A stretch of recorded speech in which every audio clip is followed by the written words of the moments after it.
Hey there, and welcome to another deep dive. Today we're hanging out on the front page of Hacker News. Now, if you're not familiar, Okay. Hacker News is like the pulse of the tech world.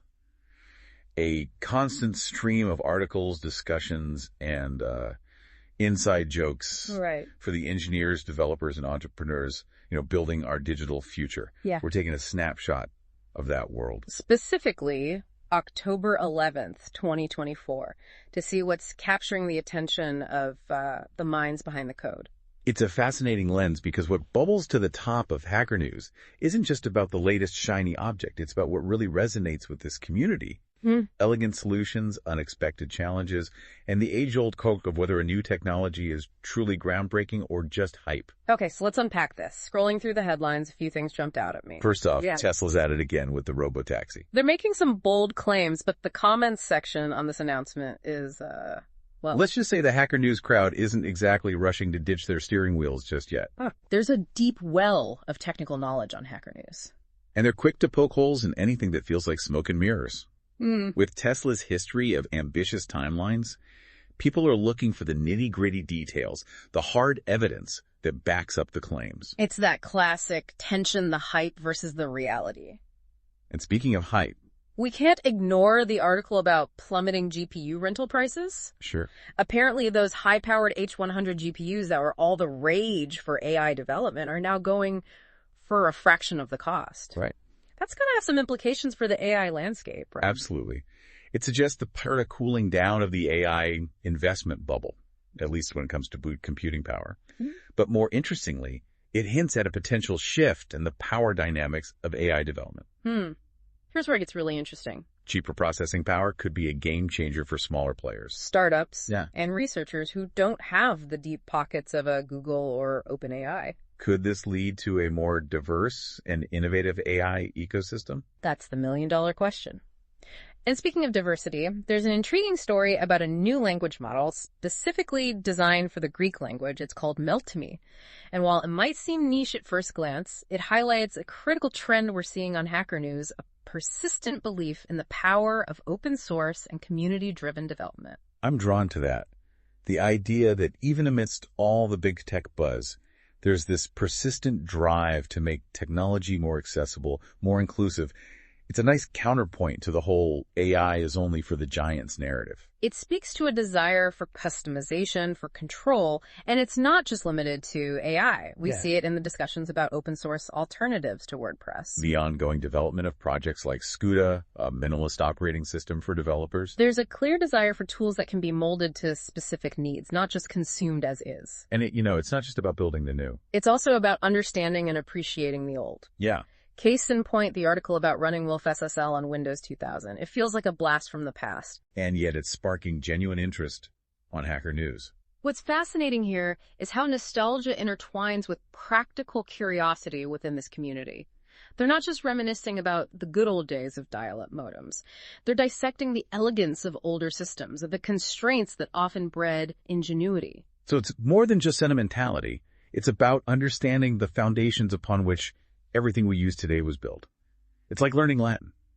You might not speak it every day, but it gives you a deeper appreciation for the structure and evolution of language itself. Precisely.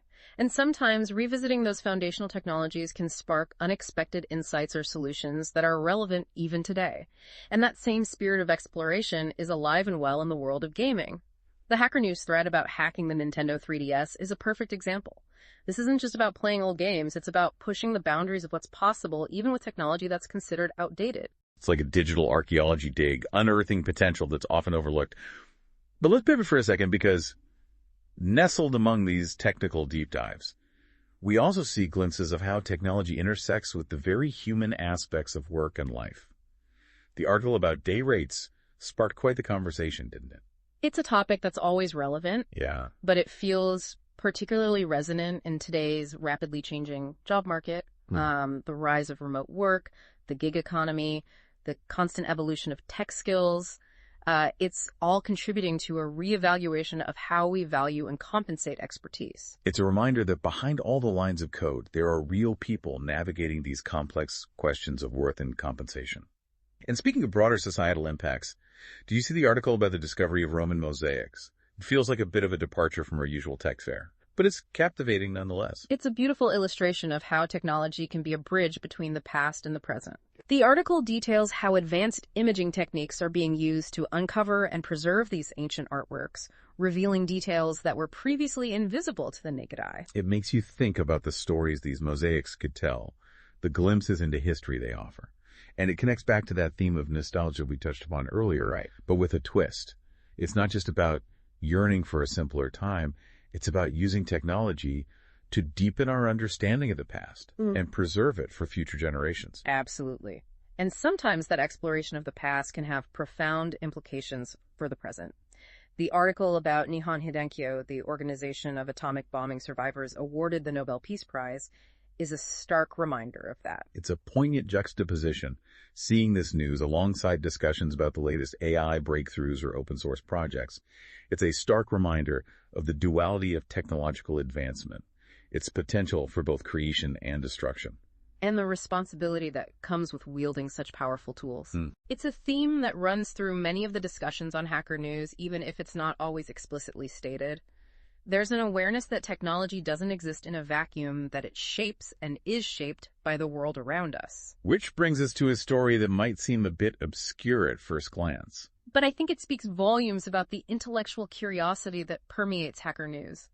Have you had a chance to dive into the thread about the pre-scheme restoration project? I have, and it's a fascinating glimpse into the minds of programmers who are passionate about exploring the very roots of their craft. For those who aren't familiar, Scheme is a programming language known for its elegance and simplicity. Okay. This project aims to recreate a very early version of Scheme dating back to the 1970s. Using modern tools and techniques. Okay, I have to admit this one went a bit over my head. Why would anyone go to all this trouble for a piece of technology that's over half a century old? Is it just a nostalgia trip for coding enthusiasts? Okay, I have to admit this one went a bit over my head. Why would anyone go to all this trouble for a piece of technology that's over half a century old? Is it just a nostalgia trip for coding enthusiasts? It's more than just nostalgia. Think of it like archaeologists meticulously restoring an ancient artifact.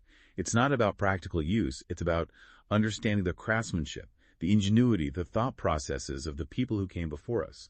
So by digging into this pre-scheme language, these programmers are uncovering a piece of computing history, tracing the evolution of ideas that led to the languages we use today. Exactly. And who knows, maybe by studying these early approaches, they might stumble upon a forgotten gem, an elegant solution that was ahead of its time and could inspire a whole new way of thinking about modern programming challenges. So as we look back on this snapshot of Hacker News, with its diverse mix of AI anxieties, open source enthusiasm, and even a touch of digital archaeology, what's the key takeaway for our listener? What's the pulse of the tech world on this particular day in October 2024? I think it paints a picture of cautious optimism, a sense of excitement tempered by a healthy dose of skepticism. There's a deep awareness of the potential downsides of technology, the ethical considerations, and the need for transparency and thoughtful development. It's refreshing, actually. This isn't a blind faith in the next big thing. It's a community grappling with complex questions, pushing for innovation while also holding it accountable. And that's the beauty of Hacker News. It's a space where the people building the future of technology engage in these critical conversations, challenging assumptions, and pushing each other to think differently. Absolutely. So, to our listener, if you're curious about the minds shaping our digital world, I encourage you to take a peek at Hacker News. Don't be intimidated by the technical jargon. There's something there for everyone, whether you're a seasoned developer or just starting to explore the world of technology. And as you delve into those threads, consider this. If even the sharpest minds on Hacker News are questioning the trajectory of AI, urging a shift from hype to tangible solutions, what does that signal for the future of this transformative technology? That's a question worth pondering. And on that note, we'll leave you to explore the ever-evolving landscape of Hacker News. Until next time, happy coding, keep asking tough questions, and remember, sometimes the most fascinating discoveries come from digging into the past.